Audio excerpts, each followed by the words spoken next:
എല്ലാവർക്കും ആസ്പിയർ മീഡിയയുടെ പുതിയൊരു വീഡിയോയിലേക്ക് സ്വാഗതം. ഏറ്റവും പുതിയ സിനിമകളുടെ OTT അപ്ഡേറ്റ്സ് അറിയാൻ ഈ ചാനൽ മറക്കാതെ സബ്സ്ക്രൈബ് ചെയ്യുക. ആദ്യത്തെ അപ്ഡേറ്റ് മാർക്കോ എന്ന മലയാളം സിനിമയെ കുറിച്ചാണ്. ഉണ്ണിമുകുന്ദൻ നായകനായി എത്തിയ ആക്ഷൻ വയലൻസ് ത്രില്ലർ സിനിമയാണ് മാർക്കോ. തിയേറ്ററുകളിൽ വൻ വിജയം നേടിയെടുത്ത ഈ ഒരു സിനിമ ഇപ്പോൾ സോണി ലീവിലൂടെ പാൻ ഇന്ത്യൻ ഭാഷകളിൽ സ്ട്രീമിംഗ് ആരംഭിച്ചിരിക്കുകയാണ്. അടുത്ത അപ്ഡേറ്റ് മനോരാജ്യം എന്ന മലയാളം സിനിമയെക്കുറിച്ചാണ്. GP നായകനായി എത്തിയ ഡ്രാമ ത്രില്ലർ മൂവിയാണ് മനോരാജ്യം. തിയേറ്ററുകളിൽ ആവറേജ് വിജയം നേടിയ ഈ ഒരു ചിത്രം ഇപ്പോൾ മനോരമ മാക്സിലൂടെ സ്ട്രീമിംഗ് ആരംഭിച്ചിരിക്കുകയാണ്.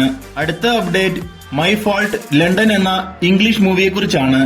ആശാ ബാങ്ക്സും മാത്യു ബ്രൂമും പ്രധാന റോളുകളിലെത്തിയ ഡ്രാമ മൂവിയാണ് മൈ ഫാൾട്ട് ലണ്ടൻ.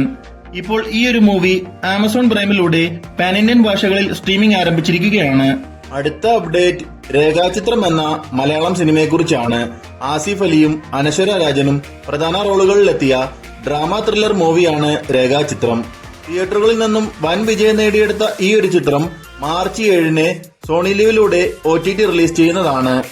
അടുത്ത അപ്ഡേറ്റ് മാക്സ് എന്ന കന്നഡ മൂവിയെക്കുറിച്ചാണ്. കിച്ച സുദീപ് നായകനായി എത്തിയ ആക്ഷൻ ത്രില്ലർ മൂവിയാണ് മാക്സ്. തിയേറ്ററുകളിൽ നിന്നും നല്ലൊരു വിജയം നേടിയെടുത്ത ഈ ഒരു ചിത്രം ഇന്ന് രാത്രി 7:30 C5ലൂടെ പാൻ ഇന്ത്യൻ ഭാഷകളിൽ OTT റിലീസ് ചെയ്യുന്നതാണ്.